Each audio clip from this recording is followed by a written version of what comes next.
ಸ್ನೇಹಿತರೆ, ನಾವು ಹಲವಾರು ತಿಂಗಳಿನಿಂದಲೂ ಈ ಚಾನೆಲ್ ನಲ್ಲಿ ಬ್ರಹ್ಮಚರ್ಯದ ವಿಡಿಯೋಗಳನ್ನ ಹಾಕ್ತಿದೀವಿ. ಇದರ ಇಂಪ್ಯಾಕ್ಟ್ ತುಂಬಾ ಜನರ ಮೇಲೆ ಆಗಿದೆ. ಸಾಕಷ್ಟು ಜನರು ನಿಮ್ಮ ಮಾತುಗಳನ್ನ, ನಿಮ್ಮ ಅನುಭವಗಳನ್ನ ಕಾಮೆಂಟ್ ನಲ್ಲಿ ಓಪನ್ ಆಗಿ ಹೇಳ್ತಿದ್ದೀರಾ. ಅವುಗಳಲ್ಲಿ ತುಂಬಾ ಜನರು ಕಾಮನ್ ಆಗಿ ಕೇಳ್ತಿದ್ದ ಪ್ರಶ್ನೆಗಳಂದ್ರೆ ಈ ಎರಡು. ಮೊದಲನೇದಾಗಿ, ನಾನು ಬ್ರಹ್ಮಚರ್ಯ ಫಾಲೋ ಮಾಡೋದಕ್ಕೆ ತುಂಬಾ ದಿನ ಆಯ್ತು, ಆದ್ರೆ ಈಗಲೂ ಸಹ ನನಗೆ ನೈಟ್ ಫಾಲ್ ಆಗ್ತಿದೆ. ಎರಡನೇದಾಗಿ, ಜನರು ಹಿಂದೆ ಮುಂದೆ ಯೋಚನೆ ಮಾಡದೆ ಮೋಟಿವೇಟ್ ಆಗಿ ಒಮ್ಮೆಲೆ 1 ವರ್ಷದ ಬ್ರಹ್ಮಚರ್ಯ ಪಾಲನೆ ಮಾಡೋ ಚಾಲೆಂಜ್ ಅನ್ನ ತಗೊಳ್ತೀನಿ ಅನ್ನೋದು. ಇವತ್ತು ಈ ವಿಡಿಯೋದಲ್ಲಿ ನಾವು ಈ ಎರಡು ವಿಷಯಗಳ ಬಗ್ಗೆ ಸ್ವಲ್ಪ ಆಳವಾಗಿ ತಿಳ್ಕೊಂಬರೋಣ. ಇವುಗಳನ್ನ ನೀವು ತಿಳ್ಕೊಳ್ಳದೆ ಬ್ರಹ್ಮಚರ್ಯವನ್ನ ಪಾಲನೆ ಮಾಡ್ತೀನಿ ಅನ್ನೋದು ಕನಸಿನ ಮಾತಂತ ತಿಳ್ಕೊಳ್ಳಿ. ಹಾಗಾದ್ರೆ ಬನ್ನಿ ಶುರು ಮಾಡೋಣ.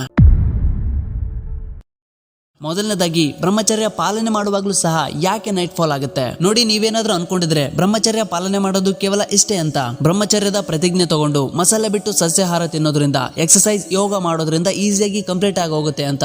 ಆದ್ರೆ ಇದೆಲ್ಲದಕ್ಕಿಂತ ಮೊದಲು ನೀವು ನಿಮ್ಮ ಮೈಂಡ್ ಅನ್ನ ಶುದ್ಧಿ ಮಾಡ್ಬೇಕಾಗುತ್ತೆ ಮತ್ತು ನಿಮ್ಮ ಮೈಂಡ್ ಅನ್ನ ಕಂಟ್ರೋಲ್ ಮಾಡ್ಬೇಕಾಗುತ್ತೆ. ನೀವು ಚಾಲೆಂಜ್ ತಗೊಂಡ 15 ಅಥವಾ 30 ದಿನಗಳವರೆಗೆ ನಿಮ್ಮ ಮೈಂಡ್ ಅನ್ನ ದುಶ್ಚಟಗಳಿಂದ ದೂರ ಇಡಬೇಕು, ಶಾಂತಿ, ಶುದ್ಧಿ ಮತ್ತು ಪವಿತ್ರವಾಗಿರಿಸಬೇಕು. ಹೀಗಾಗಿ ನೀವು ಮೊದಲು ಇದರ ಮೇಲೆ ಫೋಕಸ್ ಮಾಡಬೇಕು. ಕೆಲವೊಂದಿಷ್ಟು ಜನರು ಬ್ರಹ್ಮಚರ್ಯವನ್ನ ಪಾಲನೆ ಮಾಡಿದ ನಂತರನು ಡಿಸ್ಟ್ರಾಕ್ಷನ್ ಆಗೋ ವಿಡಿಯೋಗಳನ್ನ ನೋಡ್ತಾರೆ. ಇದರಿಂದ ನಿಮ್ಮ ಮನಸ್ಸು ಡಿಸ್ಟ್ರಾಕ್ಟ್ ಆಗುತ್ತೆ ಮತ್ತೆ ನಿಮ್ಮ ಮೈಂಡ್ ಅದನ್ನೇ ಕೇಳುತ್ತೆ. ನಿಮ್ಮ ಬ್ರಹ್ಮಚರ್ಯ ಮುರಿದು ಹೋಗುವಂತದ್ದು. ನೀವು ಅನ್ಕೋಬಹುದು ಈ ಚಿಕ್ಕ ಚಿಕ್ಕ ವಿಷಯಗಳು ಅಂತದ್ದೇನು ಮಾಡುತ್ತೆ ಅಂತ. ಆದ್ರೆ ನೀವು ಬ್ರಹ್ಮಚರ್ಯ ಪಾಲನೆ ಮಾಡಿದ ನಂತರನು ಈ ರೀತಿಯ ವಿಡಿಯೋಗಳನ್ನ ಅಥವಾ ಕ್ರಿಯೆಗಳನ್ನ ಮಾಡ್ತೀರಾ ಅಂದ್ರೆ ನಿಮ್ಮ ಮೈಂಡ್ ಹೇಗೆ ತಾನೇ ಶುದ್ಧಿ ಆಗುತ್ತೆ? ನಿಮ್ಮ ಮೈಂಡ್ ಏನಾದ್ರೂ ಇಂಥ ವಿಷಯಗಳಿಂದ ತುಂಬಿ ಹೋಗಿದ್ರೆ ನೀವು ಎಷ್ಟೇ ಚಾಲೆಂಜ್ ಅನ್ನ ತಗೊಳ್ಳಿ, ಎಷ್ಟೇ ವೆಜಿಟೇರಿಯನ್ ಆಗಿರಿ, ಎಷ್ಟೇ ಯೋಗ ಮಾಡಿ, ನಿಮ್ಮಿಂದ ಬ್ರಹ್ಮಚರ್ಯ ಪಾಲನೆ ಮಾಡೋದಕ್ಕೆ ಆಗೋದೇ ಇಲ್ಲ. ಬದಲಿಗೆ ಅದರ ಪರಿಣಾಮಗಳನ್ನ ನೀವು ಎದುರಿಸಬೇಕಾಗತ್ತೆ.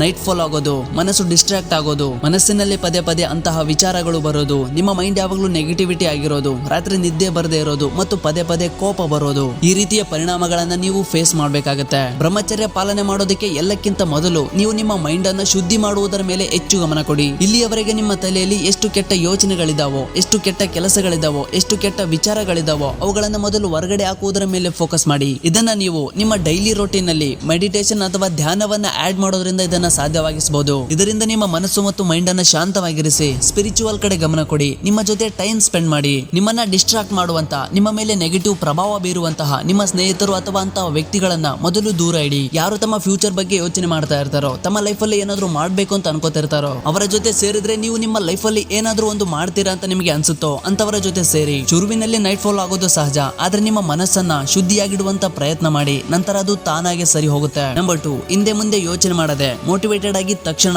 1 ವರ್ಷದ ಬ್ರಹ್ಮಚರ್ಯದ ಚಾಲೆಂಜ್ ಅನ್ನ ತಗೊಳ್ಳೋದು ಅವಶ್ಯಕತೆ ಇರೋದಿಲ್ಲ. ಸದ್ಯ ಅಂತಹ ಇನ್ಸ್ಟಂಟ್ ಟಿಪ್ಸ್ ಯಾವುದೂ ಇಲ್ಲ. ಕೆಟ್ಟ ವಿಚಾರ, ಅಭ್ಯಾಸಗಳನ್ನ ತಕ್ಷಣ ಬಿಟ್ಟು ಒಳ್ಳೆ ಅಭ್ಯಾಸಗಳನ್ನ ರೂಢಿ ಮಾಡಿಕೊಳ್ಳೋದಕ್ಕೆ, ಯಾವ್ದಾದ್ರೂ ಒಳ್ಳೆಯ ಅಭ್ಯಾಸವನ್ನ ರೂಢಿ ಮಾಡಿಕೊಳ್ಳೋದಕ್ಕೆ ಮತ್ತು ಕೆಟ್ಟ ಅಭ್ಯಾಸಗಳನ್ನ ಬಿಡೋದಕ್ಕೆ ಒಂದು ಸ್ಪೆಸಿಫಿಕ್ ಟೈಮ್ ಅಂತೂ ಬೇಕೇ ಬೇಕಾಗತ್ತೆ. ಇದೇ ತರನೇ ಅಂತಹ ಮಹಾನ್ ಬ್ರಹ್ಮಚರ್ಯವನ್ನ ಪಾಲನೆ ಮಾಡೋದಕ್ಕೆ ಮತ್ತು ರೂಢಿಸಿಕೊಳ್ಳೋದಕ್ಕೆ ಒಂದು ಸ್ಪೆಸಿಫಿಕ್ ಟೈಮ್ ಅನ್ನ ಕೊಡ್ಲೇಬೇಕಾಗತ್ತೆ. ಯಾಕಂದ್ರೆ ಇದರಲ್ಲಿ ಇರುವಂತಹ ರೊಟೀನ್ ನಮ್ಮ ಡೈಲಿ ರೊಟೀನ್ ಗಿಂತ ತುಂಬಾನೇ ವಿಭಿನ್ನವಾಗಿರುತ್ತೆ. ಇದರಲ್ಲಿ ಕೇವಲ ಶುದ್ಧ, ಸ್ವಚ್ಛ ಸಸ್ಯಾಹಾರವನ್ನಷ್ಟೇ ತಿನ್ಬೇಕಾಗತ್ತೆ. ಸೋಷಿಯಲ್ ಮೀಡಿಯಾವನ್ನ ಸ್ಕ್ರೋಲ್ ಮಾಡೋದು, ಕೆಟ್ಟ ವಿಷಯಗಳನ್ನ ನೋಡೋದು ಮತ್ತು ಮಾಸ್ಟರ್ಬೇಷನ್ ಮಾಡೋದನ್ನ ಬಿಡಬೇಕಾಗತ್ತೆ. ಇಷ್ಟು ವರ್ಷಗಳಿಂದ ನೀವು ಈ ಅಭ್ಯಾಸಗಳನ್ನ ಮಾಡ್ತಾ ಬಂದಿದ್ದೀರಾ. ಈ ಅಭ್ಯಾಸಗಳು ನಿಮ್ಮ ಒಳಗಡೆ ಬೆರೆತು ಹೋಗ್ಬಿಟ್ಟಿದ್ದಾವೆ. ಈಗ ಸಡನ್ ಆಗಿ ಒಮ್ಮೆಲೆ ಇವನ್ನೆಲ್ಲ ಬಿಟ್ಟು ಬೇರೆ ವಿಷಯಗಳನ್ನ ರೂಢಿಸಿಕೊಳ್ಳೋದು ಅಂದ್ರೆ ಇದು ಅಸಾಧ್ಯದ ಕೆಲಸ. ಮತ್ತು ಈ ಅಭ್ಯಾಸಗಳನ್ನ ತುಂಬಾ ಸಮಯದವರೆಗೆ ಮಾಡದೆ ಇರೋದಕ್ಕೂ ಕೂಡ ನಿಮ್ಮಿಂದ ಆಗೋದಿಲ್ಲ.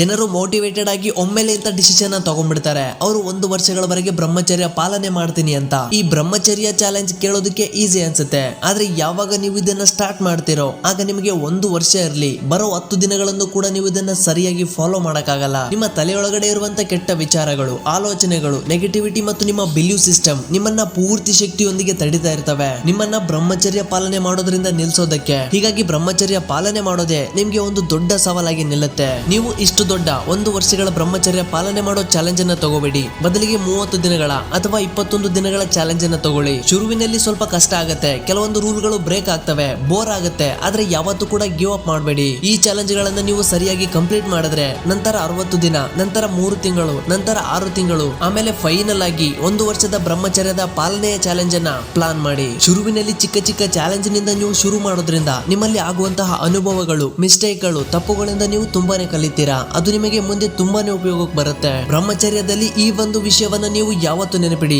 ನೀವು ಯಾವ ಚಾಲೆಂಜ್ ಅನ್ನು ಬೇಕಾದ್ರೂ ಏನಾದ್ರೂ ಫಾಲೋ ಮಾಡಿ. ಶುರುವಿನಲ್ಲಿ 21 ದಿನ ಅಥವಾ 30 ದಿನಗಳವರೆಗೆ ಚಾಲೆಂಜ್ ಅನ್ನ ತಗೊಳ್ಳಿ. ಏನೇ ಆಗ್ಲಿ ಆ ಚಾಲೆಂಜ್ ಗಳನ್ನ ಕಂಪ್ಲೀಟ್ ಮಾಡಲೇಬೇಕು. ಇದರ ನಡುವೆ ಯಾಕೆ ನೀವು ಸ್ಪೈಸಿ ಫುಡ್ ಅನ್ನ ಬಿಡಬೇಕು, ನೆಗೆಟಿವಿಟಿ ಗೆಳೆಯರಿಂದ ದೂರ ಇರಬೇಕು ಮತ್ತು ಸೋಷಿಯಲ್ ಮೀಡಿಯಾ ಹಾಗೂ ನಿಮ್ಮ ಕಂಫರ್ಟ್ ಝೋನ್ ನ ಬ್ರೇಕ್ ಮಾಡಬೇಕು ಅಂದ್ರೆ ಇದೊಂದು ಬುನಾದಿ ಆಗಿರುತ್ತೆ ನಿಮ್ಮ ಜೀವನಕ್ಕೆ. ಲೈಫ್ ಅಲ್ಲಿ ಪ್ರಾಬ್ಲಮ್ಸ್ ಬರೋದು ಕಾಮನ್ ಆಗಿರುತ್ತೆ. ಅವುಗಳನ್ನ ಬರದೇ ಇರೋ ತರ ತಡೆಯೋಕ್ಕಾಗಲ್ಲ, ಆದ್ರೆ ಅವುಗಳನ್ನ ಎದುರಿಸೋದನ್ನ ಕಲಿಬೇಕಾಗತ್ತೆ. ಈಗ ನೀವು ಮಜಾ ಮಸ್ತಿ ಅಂತ ಮಾಡಿದ್ರೆ ಮುಂದೆ ಒಂದಿನ ಪ್ರಾಬ್ಲಮ್ ಬಂದಾಗ ನಿಮಗೆ ಇಷ್ಟ ಇಲ್ಲ ಅಂದ್ರೂ ನೀವು ಕಷ್ಟ ಪಡ್ಬೇಕಾಗತ್ತೆ, ಸ್ಟ್ರಗಲ್ ಮಾಡ್ಬೇಕಾಗತ್ತೆ. ಹೀಗಾಗಿ ಈ ಒಂದು ಅಭ್ಯಾಸಗಳು ನಿಮ್ಮನ್ನ ಒಬ್ಬ ಯೋಧನಂತೆ ತಯಾರು ಮಾಡುತ್ತೆ. ನಿಮ್ಮ ಲೈಫ್ ಅಲ್ಲಿ ಎಂತದ್ದೇ ಪ್ರಾಬ್ಲಮ್ ಬಂದ್ರು ಅದನ್ನ ತುಂಬಾ ಈಸಿಯಾಗಿ ಸಾಲ್ವ್ ಮಾಡೋದಕ್ಕೆ ಇದು ನಿಮಗೆ ಸಾಕಷ್ಟು ಹೆಲ್ಪ್ ಮಾಡುತ್ತೆ. ಇದು ಸ್ವತಃ ನಿಮ್ಮ ಬದಲಾವಣೆ ಆಗಿರುತ್ತೆ ಮತ್ತು ಈ ನಿರ್ಧಾರ ನಿಮ್ಮ ಕೈಯಲ್ಲೇ ಇರುತ್ತೆ. ಇದು ನಿಮ್ಮನ್ನ ಉಳಿದವರಿಗಿಂತ ಡಿಫ್ರೆಂಟ್, ಯೂನಿಕ್ ಅಂಡ್ ಪವರ್ಫುಲ್ ಆಗಿ ತೋರಿಸುತ್ತೆ. ಹಾಗಾದ್ರೆ ಸರಿ, ಐ ಹೋಪ್ ಈ ವಿಡಿಯೋ ನಿಮಗೆ ಯೂಸ್ಫುಲ್ ಆಗಿದೆ ಅನ್ಕೋತೀನಿ. ಚಾನಲ್ಗೆ ಏನಾದ್ರೂ ಹೊಸಬರಾಗಿದ್ರೆ ಸಬ್ಸ್ಕ್ರೈಬ್ ಮಾಡ್ಕೊಂಡು ಬೆಲ್ ಐಕನ್ ಆಲ್ಗೆ ಸೆಟ್ ಮಾಡ್ಕೊಳ್ಳಿ. ನಾವು ಮಾಡೋ ಪ್ರತಿ ವಿಡಿಯೋನ ಮೊದಲು ನೋಡೋದಕ್ಕೆ. ಮತ್ತೆ ಭೇಟಿ ಆಗೋಣ ಮುಂದಿನ ವಿಡಿಯೋದಲ್ಲಿ.